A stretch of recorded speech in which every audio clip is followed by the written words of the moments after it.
नमस्कार मंडळी. आज मी ज्ञानेश्वरी या पवित्र ग्रंथामधील अध्याय 9 ओवी क्रमांक 361 ते 370 यांचे पठन करणार आहे. ओवी क्रमांक 361. जीही मातेची अध्ययन केले, जे आत बाहेर मियाची धाले, जे यांचे जीवित्व जोडले मजची लागी. याचा अर्थ श्री संत ज्ञानेश्वर माऊली सांगतात की खरे भक्त ते आहेत ज्यांनी परमेश्वराचे स्वरूप समजून घेणाऱ्या शास्त्राचा अभ्यास केला आहे. त्यांच्या अंतःकरणात आणि बाह्य वर्तनातही भगवंतच भरलेला असतो. त्यांचे संपूर्ण जीवन, विचार आणि कर्म हे ईश्वरासाठीच असतात. त्यांच्यासाठी देव हा केवळ पूजेचा विषय नसून जीवनाचा केंद्रबिंदू असतो. जीवनातील उदाहरण जर द्यायचं म्हटलं तर एक समर्पित डॉक्टर फक्त वैद्यकीय पुस्तके वाचत नाही, तर प्रत्येक रुग्णाची सेवा मनापासून करतो. त्याचे ज्ञान आणि कृती एकरूप असतात. त्याचप्रमाणे भक्ताचे ज्ञान आणि जीवन दोन्ही देवमय असावे. खरे ज्ञान तेच जे संपूर्ण जीवनात उतरते. ओवी क्रमांक 362. जे अहंकारू वाहत अंगी, आम्ही हरीचे भूषावया लागी, जे लोभिये एकची जगी, माझे नि लोभे. याचा अर्थ येथे माऊली एका वेगळ्या प्रकारच्या अहंकाराचा उल्लेख करतात. हा अहंकार स्वतःच्या मोठेपणाचा नसून मी भगवंताचा सेवक आहे या गौरवाचा आहे. अशा भक्ताला जगातील संपत्ती, पद किंवा कीर्तीची इच्छा अजिबात नसते. त्याला फक्त भगवंताच्या प्रेमाचा लोभ असतो. हा लोभ माणसाला पवित्र बनवतो. जीवनातील उदाहरण जर म्हटलं तर एक समाजसेवक पुरस्कारासाठी काम करत नाही. लोकांचे जीवन सुधारावे हीच त्याची इच्छा असते. त्याचा अभिमान सेवेत असतो, स्वतःच्या प्रसिद्धीत अजिबात नसतो. देव प्रेमाचा लोभ आणि सेवेचा अभिमान हेच खरे आध्यात्मिक वैभव आहे. ओवी क्रमांक 363. जे माझे नि कामे सकाम, जे माझे नि प्रेमे सप्रेम, जे माझी या भूली सभ्रम, नेनती लोक. याचा अर्थ खऱ्या भक्ताच्या सर्व इच्छा परमेश्वराशी संबंधित असतात. त्याचे प्रेमही भगवंतासाठीच असते. देवाच्या प्रेमात तो इतका तल्लीन होतो की लौकिक मान, अपमान, स्तुती, निंदा याची त्याला फारशी जाणीव राहत नाही. त्याचे मन सतत भगवंतातच रमलेले असते. याचं एक उत्तम उदाहरण जर म्हटलं तर एखादा शास्त्रज्ञ संशोधनात इतका मग्न होतो की त्याला वेळेचे भान राहत नाही. त्याचप्रमाणे भक्त देव प्रेमात इतका तल्लीन होतो की जगातील क्षुल्लक गोष्टी त्याला विचलित करीत नाहीत.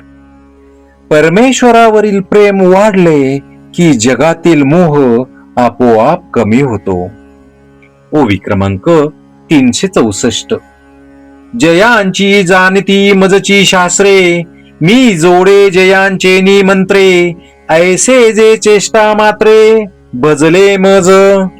याचा अर्थ अशा भक्तासाठी सर्व शास्त्रांचा सार एकच असतो, परमेश्वराची प्राप्ती. त्याच्या गुरुने दिलेला मंत्र त्यांना भगवंताशी जोडतो. त्यांच्या प्रत्येक कृतीत, बोलण्यात आणि वागण्यात भगवंताचेच स्मरण असते. त्यांच्यासाठी संपूर्ण जीवन हीच उपासना असते. जीवनातील उदाहरण जर म्हटलं तर एक उत्कृष्ट संगीतकार प्रत्येक आवाजात संगीत शोधतो. त्याचप्रमाणे खरा भक्त प्रत्येक अनुभवात परमेश्वराचा स्पर्श अनुभवतो. जीवनातील प्रत्येक कृती ईश्वर स्मरणाने पवित्र होते. ओवी क्रमांक 365. ते मरणा ऐलीच कडे, मज मिळवणी गेले पुढे, मग मरणी आणि की कडे जातील केवी.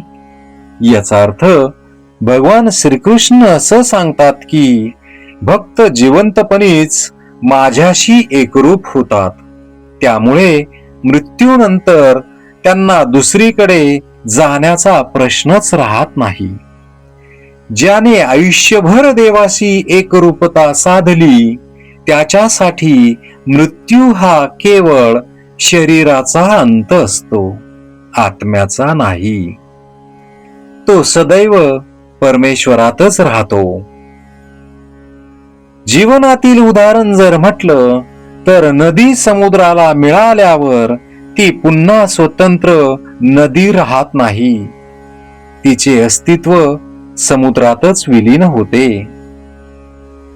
जिवंतपणीच देवाशी एकरूप होणे हेच सर्वोच्च साध्य होय. ओवी क्रमांक 366. म्हणून मध्याजी जे झाले ते माझी याची सायुज्या आले, जीही उपचार मिशे दिधले आपण प्रेमज. याचा अर्थ जो भक्त प्रत्येक पूजा, सेवा आणि कर्म करताना स्वतःचे सर्वस्व भगवंताला अर्पण करतो तो भगवंताशी एकरूप होतो. येथे केवळ फुले, फळे किंवा नैवेद्य अर्पण करणे अपेक्षित नाही, तर स्वतःचा अहंकार, इच्छा आणि स्वार्थ अर्पण करणे महत्वाचे आहे. हेच खरे समर्पण होय. जीवनातील उदाहरण जर म्हटलं तर आई आपल्या मुलासाठी निस्वार्थपणे सर्व काही करते. ती फक्त वस्तू देत नाही तर स्वतःचे आयुष्यच त्याला अर्पण करते. सर्वात मोठे अर्पण म्हणजे स्वतःचा अहंकार सोडणे. ओवी क्रमांक 367. पै अर्जुना माझे ठाई, आपण पेविन सौरसू नाही, मी उपचारे कवनाही ना कळेगा. याचा अर्थ भगवान श्रीकृष्ण म्हणतात की केवळ बाह्य पूजा, फुले किंवा विधी यामध्ये मी प्राप्त होत नाही. जोपर्यंत भक्त स्वतःचे मन, अहंकार आणि सर्वस्व मला अर्पण करत नाही तोपर्यंत खरी भक्ती पूर्ण होत नाही. बाह्य उपचारांना अंतःकरणातील समर्पणाची जोड आवश्यक आहे. देवाला मन हवे असते, केवळ वस्तू नव्हेत. जीवनातील उदाहरण जर द्यायचं म्हटलं तर मुलाने आईला महागडी भेट दिली पण तिच्याशी प्रेमाने बोललेच नाही तर आईला भेटीपेक्षा प्रेमाची उणीव जाणवेल. देवाला सर्वात प्रिय अर्पण म्हणजे शुद्ध मन आणि संपूर्ण समर्पण. ओवी क्रमांक 368. एथ जाणीव करी तोची नेने, आथिले पण मिरवी तेची उणे, आम्ही जाहलो ऐसे जो म्हणे तो काहीची नव्हे. याचा अर्थ श्री संत ज्ञानेश्वर माऊली सांगतात की ज्याला मला सर्व कळले, मी मुक्त झालो, मी मोठा ज्ञानी आहे असा गर्व आहे, त्याला अजून खरे ज्ञान झालेले नसते. खरा ज्ञानी नेहमी नम्र असतो. जितके ज्ञान वाढते तितका अहंकार कमी होतो. नम्रता हेच खऱ्या ज्ञानाचे लक्षण आहे. जीवनातील उदाहरण जर म्हटलं तर नोबेल पारितोषिक विजेते अनेक शास्त्रज्ञही म्हणतात की आम्हाला अजून खूप काही शिकायचे आहे. त्यांची नम्रताच त्यांच्या महानतेचे लक्षण असते. अहंकार ज्ञानाचा शत्रू आहे. नम्रता हीच खऱ्या ज्ञानाची ओळख आहे. ओवी क्रमांक 369. अथवा यज्ञ दानादी किरीटी का तपे हन जे हुटहुटी ते तृणा एकासाठी न सरे येथ. याचा अर्थ भगवान श्रीकृष्ण अर्जुनाला सांगतात की मी इतके यज्ञ केले, इतके दान दिले, इतके तप केले असा अभिमान बाळगणाऱ्याला परमेश्वर प्राप्ती होत नाही. यज्ञ, दान आणि तप ही साधने आहेत, ती अंतिम ध्येय मुळीच नाहीत. जर या कर्मामुळे अहंकार वाढला तर ती आध्यात्मिक प्रगतीसाठी अडथळा ठरतात.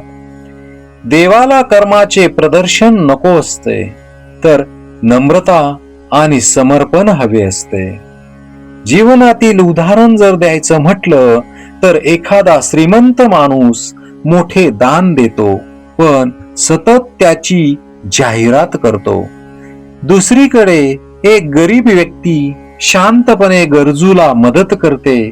समाजात दुसऱ्या व्यक्तीची मदत अधिक मोलाची मानली जाते, कारण त्यामागे अहंकार नसतो. सत्कर्मांचा अभिमान हेही एक बंधन आहे. निष्काम भाव, नम्रता आणि समर्पण यामुळेच कर्म पवित्र होते. ओवी क्रमांक 370. पाहे पा जाणिवेचे निबळे कोणी वेदापासूनी असे आगळे की शेषाहुनी तोंडाळे बोलके आथी. याचा अर्थ संत ज्ञानेश्वर माऊली विचारतात, वेदांपेक्षा अधिक ज्ञान कोणाकडे आहे, किंवा 1000 मुखांचा शेष नागापेक्षा अधिक बोलणारा कोण आहे. याचा अर्थ असा की कितीही ज्ञान मिळाले किंवा कितीही विद्वत्ता प्राप्त झाली तरी परमेश्वराचे संपूर्ण वर्णन करणे अशक्य आहे. त्यामुळे ज्ञानाचा गर्व करण्याऐवजी नम्र राहणे आवश्यक आहे. जीवनातील उदाहरण जर म्हटलं तर आजचे महान शास्त्रज्ञही विश्वाचा अभ्यास करून म्हणतात, आम्हाला अजून बरेच काही समजायचे आहे. जितके ज्ञान वाढते तितकी स्वतःच्या मर्यादांची जाणीव अधिक होते. खरे ज्ञान नम्र बनवते. मला सर्व माहीत आहे हा विचार अज्ञानाचे लक्षण आहे, तर अजून शिकायचे आहे ही भावना ज्ञानाची खरी ओळख आहे. श्री संत ज्ञानेश्वर माऊली या ओव्यांमध्ये सांगतात की खरी भक्ती म्हणजे संपूर्ण समर्पण, अखंड देवस्मरण आणि नम्रता. जो भक्त आपले मन, बुद्धी, अहंकार आणि संपूर्ण जीवन परमेश्वराला अर्पण करतो तो जिवंतपणेच भगवंताशी एकरूप होतो. पण मी ज्ञानी आहे किंवा मी मुक्त आहे असा अभिमान आला तर तेच आध्यात्मिक प्रगतीसाठी सर्वात मोठे अडथळे ठरतात. देवप्राप्तीचा मार्ग ज्ञान, प्रेम, समर्पण आणि नम्रता यांनीच पूर्ण होतो. संत ज्ञानेश्वर माऊली पुढे असंही सांगतात की यज्ञ, दान, तप, विद्वत्ता किंवा शास्त्र ज्ञान यांचा अभिमान कधीही करू नये. ही सर्व साधने परमेश्वर प्राप्तीसाठी आहेत, ती स्वतःच अंतिम ध्येय नाहीत. परमेश्वराची प्राप्ती अहंकाराने नव्हे तर नम्रता, भक्ती, प्रेम आणि संपूर्ण समर्पणाने होते. सत्कर्म करा पण त्यांचा अभिमान बाळगू नका.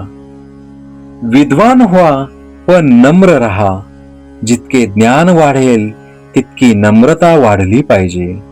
देवाला प्रभावित करणारी गोष्ट म्हणजे मोठेपणा नव्हे तर शुद्ध हृदय आणि निरअहंकार भक्ती.